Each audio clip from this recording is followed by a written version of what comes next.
제가 확실하게는 기억이 안 나는데 하여튼 중학생 때 아니면 고등학교 학생 때 우리가 이제 영어를 공부하는데 영어에는 이제 비교급이 있잖아요.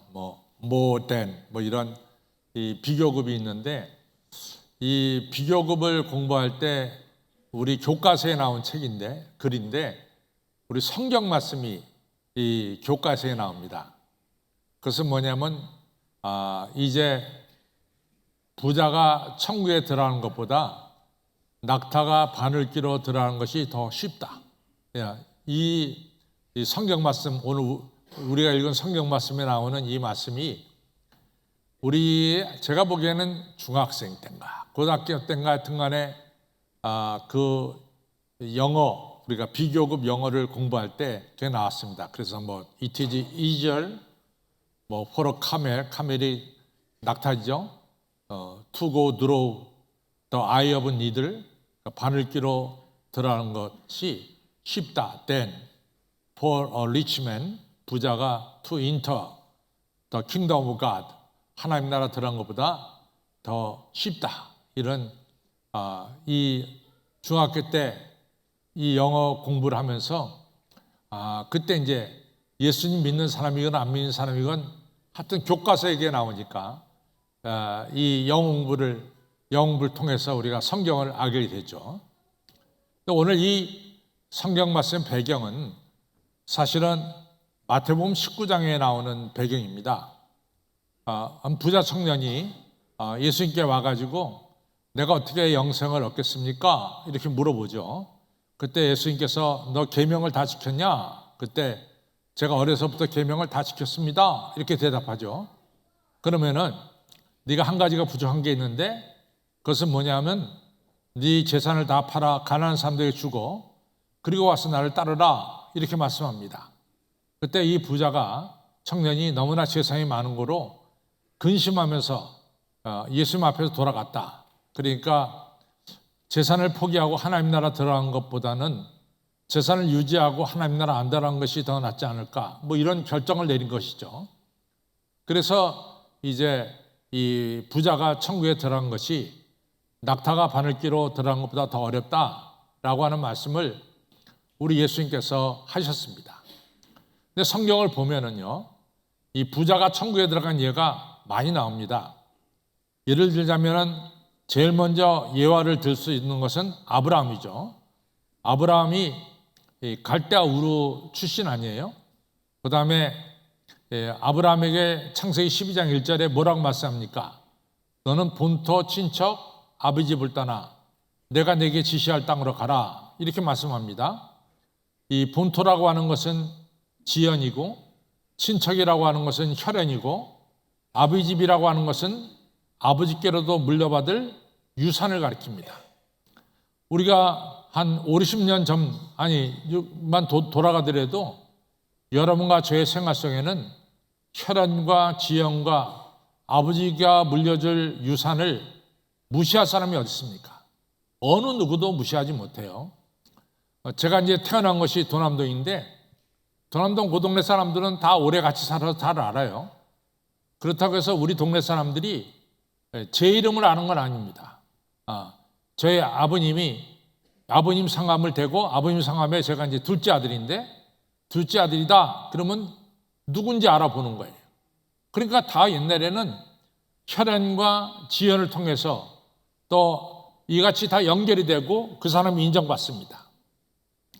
지금은 이제 이라크 땅이 굉장히 불안해졌는데 이스라엘하고 이란하고 지금 폭탄이 왔다 갔다 하는 바람에 불안해졌는데 이라크에 가서 보면은 유프라테스 강과 이 티그리스 강 양 사이에 있는 지역을 갖다가 우리가 메소포타미아라고 그러죠.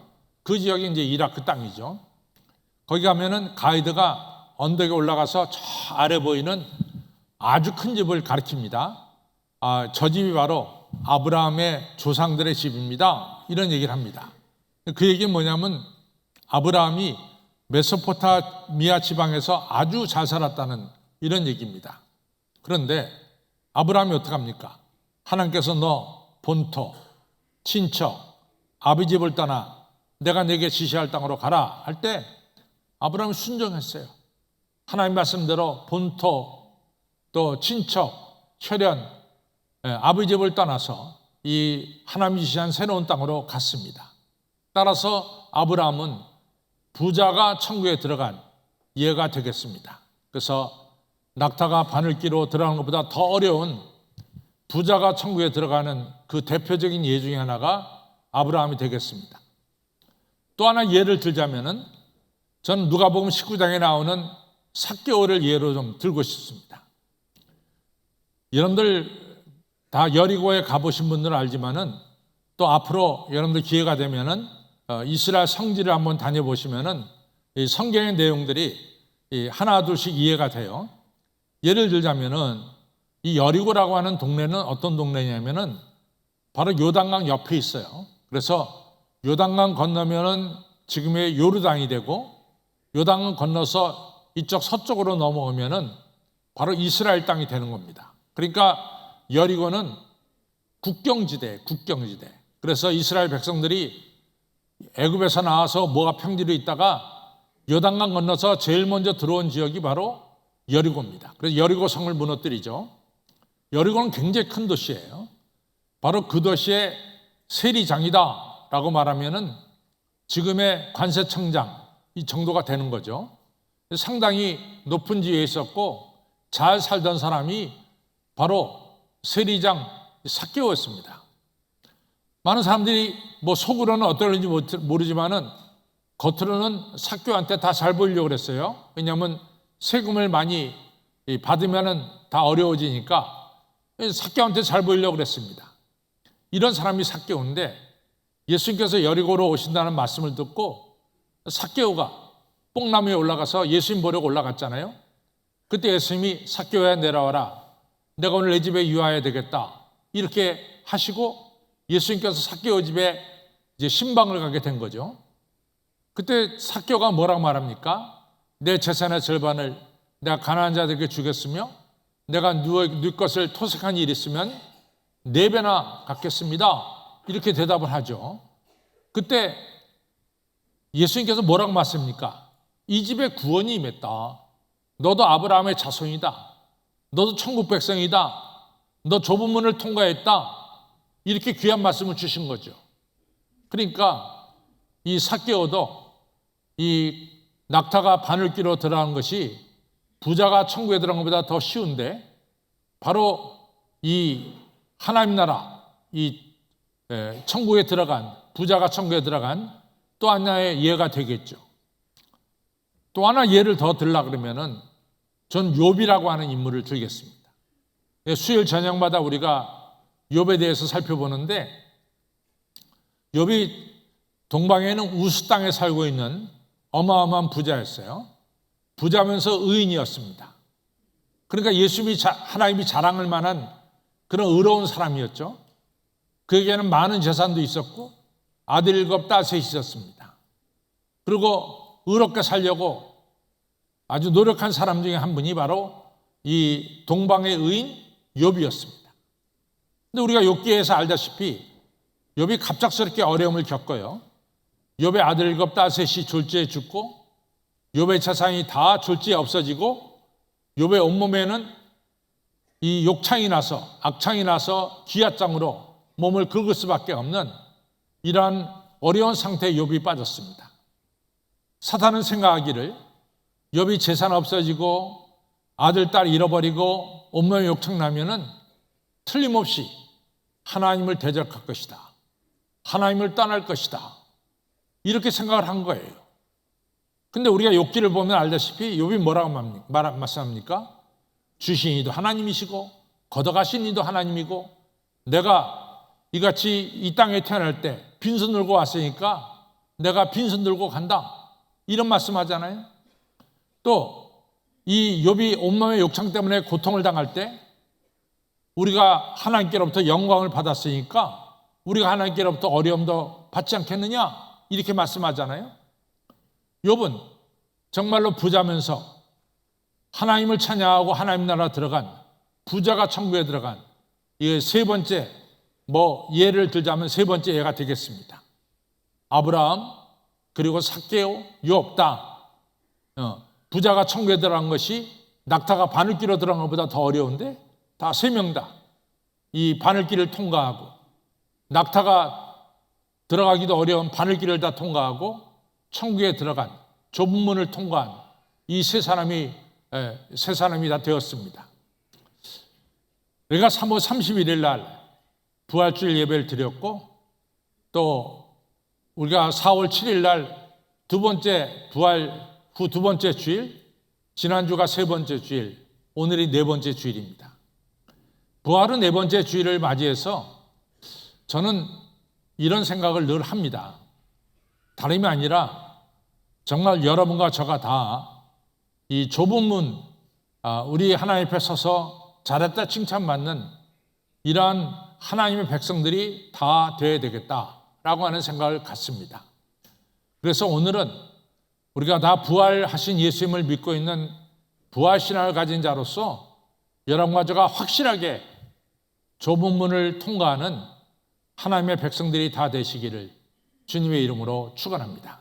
그래서 우리가 이 좁은 문이라고 하는 현실을 한번 좀 살펴보려고 하는 겁니다. 왜냐하면 우리의 신앙이 확실하게 좁은 문을 통과하는 이런 신앙을 가져야 될 줄로 믿습니다. 오늘 성경에 보면은 누가복음 13장에 보면은 너희가 좁은 문으로 들어가기를 힘써라 그렇게 나왔어요. 좁은 문으로 들어가기를 힘써라. 그냥 단순하게 좁은 문으로 들어가라 그 말이 아니라 좁은 문으로 들어가기를 힘써라. 그러니까 좁은 문은 가만히 있다고 해서 들어가는 것이 아니라 어떻게 해요? 힘써야 되는 겁니다. 좁은 문을 힘쓰지 않으면 들어가기 어려운 거예요. 여러분과 저는 좁은 문으로 들어가기 힘써야 됩니다. 자, 봅시다. 제가 늘 하는 얘기지만은 중세 때 이 로마 카톨릭이 면죄부를 팔았어요. 그래가지고 면죄부를 사는 자는 죄사함 받고 이제 하늘나라 간다 그 얘기죠. 죽었던 조상들도 이 자손이 면죄부 사면은 죽었던 지옥에서 턱 튀어 올라가지고 천국에 간다. 뭐 이렇게 하면서 이 면죄부를 팔았죠. 그때 마틴 루터가 이건 틀렸다. 이건 말도 안 되는 얘기다. 우리가 면죄부를 돈 주고 사서 천국에 들어간 것이 아니라 우리가 예수 그리스도께서 내 죄를 대신 지시고 십자가에 달려 죽으시고 또 죽은 자 가운데 3일 만에 부활하신 이 일련의 사건들은 하나님이 여러분과 저를 구원하기 위해서 베푸신 하나님의 한량없는 은혜인데 이 은혜를 우리가 받아들이고 믿을 때 우리가 구원받는 것이다. 이것이 바로 마틴 루터의 중요한 종교개혁의 핵심이죠. 그래서 믿음으로 말미암아 구원받는다. 이것이 우리가 잘 아는 종교개혁의 이 캐치 플레이어 단어죠. 근데 이게 틀린 게 하나도 없어요. 여러분과 저가 믿음으로 말미암아 구원받습니다. 돈 주고 면죄부 사서 구원받는 게 아니에요. 근데 그 다음에 무슨 문제가 생겼냐면은 마틴 루터의 말씀이 맞다. 우리가 예수 그리스도의 은혜로 말미암아 구원받아서 하늘 천국 백성 되는 것이지 무슨 돈 주고 면죄부 사서 우리가 구원받는 게 아니지 않느냐. 그러면서 마틴 루터의 종교개혁 신앙을 갖다가 따르는 사람들이 많이 생겼단 말이죠. 근데 문제는 뭐냐면은 이 신앙을 가진 사람들이 여러분들 로마 카톨릭은 일주일에 한 번은 무조건 예배를 드려야 됩니다. 미사. 그렇죠. 그래서 이 주중에 예배 드린다는 것이 너무 중요해서 카톨릭은 주일만 예배 드리는 것이 아니라 월화수목금토 내내 미사 시간이 있어요. 꼭 예배 드려라 그 말이죠. 또 한 달에 한 번 정도는 고해 성사를 해가지고 자기 잘못을 깨닫고 회개하고 또 새롭게 사는 이런 고해 성사라는 게 있습니다. 근데 이 개신교, 소위 말해서 프로테스탄트들은 난 예수 그리스도의 십자가의 은혜로 말미암아 구원받았어. 이렇게 구원받았다고 얘기는 하지만은 전혀 예배도 안 드리고, 그 다음에 이웃도 사랑하지 않고, 그리고 자기들 마음대로 사는 거예요. 그러니까 카톨릭 교도들이 뭐라고 말하겠어? 저거 이단이다. 저거야말로 이단이다. 말로는 말이지 구원받았다고 말하면서 구원받은 행동이 뭐가 있냐 말이야. 예배도 안 드리고, 이웃을 갖다가 사랑도 하지 않고 말이지. 자신들의 죄도 못 깨닫고 말이지. 이러면서 빗발치듯이 가톨릭 교도들이 이 개신교 신자들을 갖다가 비판하기 시작했습니다. 그러니까 이래선 절대로 안 되잖아요. 그럼 칼빈이 나타나서 우리가 예수 믿고 우리가 죄사함 받고 구원받은 것은 우리 신앙의 첫 번째 시작이다. 앞으로는 우리는 이걸로 통해서 여기가 시작됨으로 해서 우리는 예수 그리스도를 아는 일과 믿는 일, 또 예수님을 이같이 온전한 사람이 돼서 예수 그리스도의 장성한 분량에 이르기까지 우리는 계속해서 성장해 가야 된단 말이지. 이런 중요한 이 칼빈이 어떻게 말하면 종교계의 모자란 부분을 보충한 중요한 것을 해냈습니다. 여러분도 그렇습니다. 오늘도 마태복음 7장 21절에 보면 주여 주여 하는 자마다 천국에 들어가는 것이 아니라 뭐요? 내 아버지의 뜻대로 행하는 자라야 들어가는 거예요. 그러니까 우리가 입으로 주여 주여 하지만은 전혀 하나님의 뜻대로 행하지 않으면은 우리는 천국에 들어갈 수가 없습니다. 이게 상당히 중요한 얘기예요. 네, 상당히 중요한 얘기입니다. 여러분과 저가 믿음에는 우리가 듣고 행함이 있는 거예요. 그래서 첫째는 뭐에 힘써야 되냐면은 본문으로 들어가기를 힘쓰라 그랬으니까 뭐에 힘써야 되냐면 첫째, 하나님 말씀 듣는 데 힘써야 됩니다. 왜냐하면 믿음은 들음에서 나거든요. 그러니까 하나님 말씀을 대충 듣는 것이 아니라 하나님 말씀을 귀를 기울여서 여러분들이 지금 열심히 듣는 것처럼 하나님 말씀을 열심히 들어야 됩니다. 듣는 것으로 그치는 것이 아니라 들려진 말씀을 갖다가 우리가 행해야 된다고. 이거 실천해야 된다고. 근데 이 실천이 말이죠. 여러분과 저의 의지로 실천하려고 그러면은 이게 작심삼일이라 3일 가면 끝나. 우리 의지로 말씀을 실천한다는 것은 너무너무 힘들어요. 그러면 우리가 말씀을 실천하려면 어떻게 됩니까? 성령의 도우심이 있어야 돼. 성령의 능력이 우리에게 임해야 돼. 그래서 성령의 힘으로 여러분과 제가 말씀을 실천하는 이러한 생활을 해야 됩니다. 그래서 여러분 말씀도 열심히 받아야 되고 동시에 성령의 도우심을 기도하라 그 말이에요. 성령이여 나로 하여금 말씀을 지켜 행하도록 능력을 주시옵소서. 성령의 도움을 구해야 됩니다. 그 다음에 또 하나 중요한 것은 뭐냐면은 저는 고린도전서 15장이 굉장히 중요한 장이라고 생각해요. 고린도전서 15장은 부활의 장입니다. 죽은 자가 부활하는 이야기가 고린도전서 15장에 다 나오고 있어요. 썩을 몸이 썩지 않을 몸으로, 약한 몸이 강한 몸으로, 여러 가지로 허물된 몸이 신령한 몸으로 우리가 변화돼서 다 우리가 영광스러운 부활의 몸으로 우리가 살아나는 것을 고린도전서 15장에 말씀하고 있습니다. 근데 고린도전서 15장에 시작하면서 사도 바울이 이런 얘기합니다. 저는요 사도 중에 지극히 작은 사도입니다. 저는 사실은 사도라고 불릴 만한 자격이 없습니다. 왜냐하면 제가 교회를 핍박하기 때문에 사도라고 불릴 만한 자격이 없습니다. 근데 제가 지금 사도가 됐잖아요. 나 된 것은 전적으로 하나님의 은혜입니다. 저는 하나님께서 내게 베푸신 은혜가 헛되지 않게 하기 위해서 나는 다른 사도들보다 더 힘씁니다. 더 수고합니다. 이런 말씀하셨어요. 그러니까 사도 바울이 힘쓰게 된 동기는 뭐냐? 하나님의 은혜예요. 오늘 여러분과 저가 하나님의 은혜를 깨닫고 하나님의 은혜에 대해서 우리가 감사함격한다면은 아마도 우리 할렐루야 찬양대가 찬양하는 것도 전혀 힘들지 않을 거야. 너무 기쁜 마음으로 여러분들이 찬양하게 될 거예요. 그러나 이 은혜가 없이 찬양하면은 힘든 거야. 그러나 하나님께서 나의 다 된 것은 하나님의 은혜입니다. 이 은혜를 깨닫게 되면은 우리가 찬양하고 우리 한심필이 연주하더라도 이 모든 일들이 기쁨으로 감사함으로 찬양도 하고 연주도 하게 될 줄로 믿습니다. 여러분 아시다시피 사울 왕이 이스라엘 초대 왕이죠. 근데 사울이 사실은 왕이 될 때 아유 자기가 무슨 왕이 되냐 이렇게 생각을 했어요. 그래서 사무엘 선지자가 사울 왕이 기름 부음 받고 왕 즉위식이 열리는 겁니다. 근데 주인공인 사울이 안 보여요. 지금 왕 즉위식을 해서 사람들이 다 모였는데 이제 이스라엘 초대 왕이 될 사울이 안 보이는 거야. 그러니까 이 주인공이 안 보이냐? 그랬더니 사울이 너무 자기가 부족해서 이스라엘 왕 되기에 너무 부족하니까 행구 뒤에 숨었어요. 가구 뒤에. 그래서 가구 뒤에 숨은 사울을 데려다가 기름 부어서 이제 이스라엘 왕을 사무엘 선지자가 선포하게 됩니다.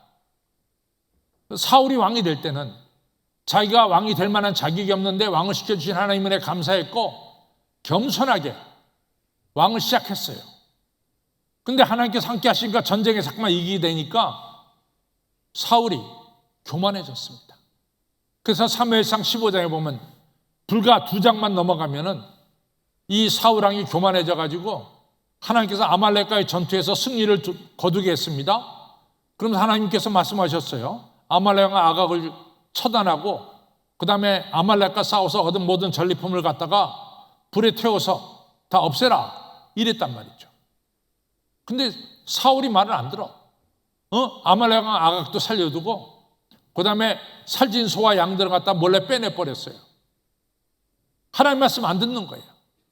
그러니까 사무엘이 사울에게 그런 얘기합니다. 아니 왕이 왜 이렇게 하나님 말씀 안 듣습니까? 왕이 어떻게 왕이 됐습니까? 왕이 스스로 낮아지고 겸손할 때 하나님께서 왕을 세우지 않았습니까? 근데 왕이 이제는 교만해져 가지고 하나님 말씀을 버리십니까? 왕이 하나님 말씀을 버렸기 때문에 하나님도 왕을 버렸습니다. 무서운 얘기를 하게 되는 거죠. 은혜를 망각하게 되면 우리는 하나님 말씀에 순종할 수가 없어요. 그러나 사도 바울처럼 나는 하나님의 은혜가 내게 임한 것이 너무 크고 귀해서 그 은혜가 헛되지 않기 위해서 내가 남들보다 더 힘쓰고 애씁니다. 이런 중요한 얘기를 하셨습니다. 성도 여러분, 하나님 나라는 거저 들어갑니까? 아니면 힘써서 들어갑니까? 힘써야 되는 거야. 좁은 문으로 들어가기를 어떻게 해요? 힘써라. 저 따라 좁은 문으로 들어가기를 힘써라. 힘써야 되는 거예요. 그 힘쓰는 내용이 뭡니까? 첫째는 하나님 말씀을 우리가 열심으로 들어야 돼. 믿음은 들으면서는 아니까. 하나님 말씀 한쪽 듣고 흘려버리는 것이 아니야. 하나님 말씀 열심히 들어야 돼요. 두 번째는 이 말씀대로 살기 위해서 누구의 도움을 받아? 성령님의 도움을 받아야 돼요. 성령님 나를 도와주세요. 말씀을 순종할 수 있도록. 세 번째 뭡니까? 하나님의 은혜를 기억해야 돼. 내게 베푸신 하나님의 은혜를 기억할 때 우리는 자연스럽게 뭡니까? 하나님을 사랑하는 마음이 생기고 하나님 말씀에 순종하고자 하는 마음이 생기는 거예요. 오늘 이 예배 시간이 다시 한번 하나님의 은혜가 기억되는 이런 귀한 시간이 되기를 주님의 이름으로 축원합니다. 두 번째로 중요한 것은 뭐냐? 좁은 문은 들어가야 되는 것이지 앞에서 서성거리면 안 되는 거예요. 좁은 문은 들어가야 되는 것이지 앞에서 서성거리면 안 되는 겁니다. 좁은 문에 들어가지 못하고 앞에서 서성거린다는 게 뭘까? 성경은 그러한 이야기를 많이 하고 있습니다. 천국 잔치 비유를 하면서 누구에게 오라 누구에게 오라 초대장을 다 보냈어요. 그런데 이 초대장을 받은 사람이 나는 뭐 이 핑계 저 핑계 되면서 결국은 천국 잔치에 안 가는 거예요. 초대장은 받았지만은 천국 잔치에 들어가지 않는 거예요. 우리의 신앙생활에는 이러한 일들이 있다 그 말이에요. 예를 들어서 마태복음 25장에 나오는 열처녀의 비유 속에서 열처녀가 다 뭐를 가졌습니까? 기름통을 가졌어요. 기름통을 가졌다는 것은 초대장을 받았다는 얘기고 기름통을 가졌다는 것은 그 사람이 크리스천이라는 것을 이야기해 주고 있어요. 크리스천입니다. 기름통을 가졌으니까. 그런데 5명은 날마다 기름통에다가 기름을 채우면서 살아가. 기름을 채우면서. 그렇죠? 기름을 채우면서 살아가는 거예요. 날마다 이같이 말씀에 순종하고 기름을 채우면서 살아가. 그러나 미련한 다처녀는 전혀 기름통을 가지만 기름통에다 기름 채울 생각을 하지 않고 세상의 딴 일에 취해서 사는 거예요. 전혀 이 기름통을 생각지도 않는 거죠. 드디어 천국문이 열렸습니다. 이제는 천국문에 들어갈 시간이에요. 그때 기름을 준비한 다섯 처녀는 신랑과 함께 천국문을 통과하는 거죠. 그러나 기름을 전혀 준비하지 못한 사람은 천국문이 닫혔어. 문을 들겨 제가 왔습니다. 오늘 성경에 뭐라고 말씀합니까? 나는 너를 도무지 알지 못한다 얘기했어요. 우리가 크리스찬이라는 이름만 가져서는 안 되는데도, 제자라고 하는 이름만 가져서는 안 되는데도요, 여러분과 저는 날마다 성령 받기를 애써야 되고, 또 여러분과 저는 날마다 맡겨진 일에 정말 사명에 충성을 다해야 됩니다. 여러분 아시다시피 그 다음 마태복음 25장 그 다음 비유가 뭔지 아세요? 달란트의 비유예요. 3명한테 5달란트, 2달란트, 1달란트 줬다는 것은 다 사명을 줬다는 거예요. 아까 10처녀에게 기름통을 줬다는 것과 똑같아. 다 사명을 줬다는 거예요. 그러면 5달란트, 2달란트 받는 자는 뭡니까? 사명 받은 대로 즉시로 나가서 일해서 열매를 맺는 거예요. 그런데 1달란트 받은 자는 전혀 하지 않고 게을러 빠졌어. 맡겨진 일 전혀 안 해. 여러분 5달란트, 2달란트 받은 자에게 예수님 뭐라고 말씀하십니까? 착하고 충성된 자가, 네가 적은 일에 충성했으니까 큰 것으로 내게 맡기겠다. 1달란트 받은 자는 뭐라고? 악하고 게으른 종아, 너 바깥 얻는데 내어 쫓겨서 이를 갈면서 슬피 울미 있으리라. 천국문에 못 들어온다 그 말이죠. 여러분들, 우리 신앙생활은 설렁설렁하는 게 신앙생활이 절대로 아닙니다. 여러분과 저의 신앙생활은 맡겨진 사명에 대해서 충성을 다하는, 맡겨진 일에 대해서 충성을 다하는 그런 분이 바로 좁은 문을 통과하게 될 줄로 믿습니다. 심각하게 여러분들 들으셔야 돼요. 심각하게. 제가 하나님 나라 갔을 때 도대체 강 목사는 뭘 설교했어? 강 목사가 목회한 교회 교인들이 왜 천국에 못 들어와? 저는 그런 거 너무 부담스럽다고 생각해요. 그래서 제가 분명히 말씀합니다. 신앙생활 설렁설렁 하는 게 아니에요. 신앙생활은 나에게 맡겨진 사명에 충성을 다하는 것이고, 날마다 내 기름통에다가 성령의 기름을 받아야 될 줄로 믿습니다. 여러분 목회하다 보면은 어느 분이 이제 부인이 열심히 교회 다니기 때문에 이제 부인을 갖다가 자동차 태워서 교회까지 데려다 줍니다. 본인은 안 들어와. 그 본인은 교회 마당에서 차 안에 있고 부인은 들어가서 예배드리고 그 다음에 또 태우고 집으로 와. 그러길 10년이나 했어. 친구들이 자네 뭐 맨날 주일날 교회 간다며? 나 교회 가지. 교회 틀림없이 가는 거야. 교회 마당까지 가니까. 근데 예배당에는 안 들어오는 거예요. 이것이 바로 뭡니까?